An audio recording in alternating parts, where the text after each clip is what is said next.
तो छोट छोट छात अरे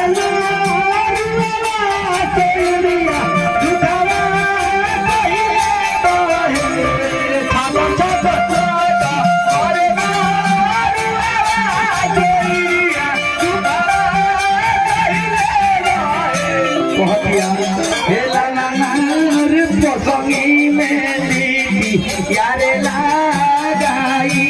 ना दिया ना बोलाई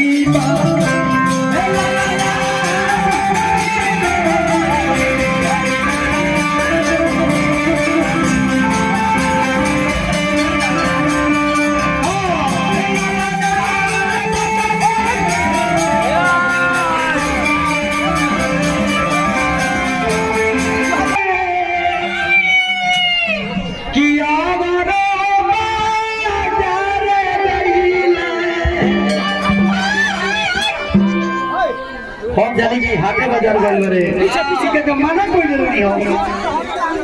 लेकिन छाता पर से छिपिया के देखो दिया तो कहती है कि हम नहीं जानन राजा जी हाटे गइले रोरे बाजार गइले मारा रे राजा जी हाटे गइले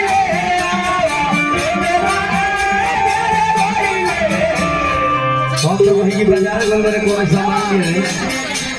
हे राजा जी गइला कोई नारे बोला मत घरवा आजू नहीं आइले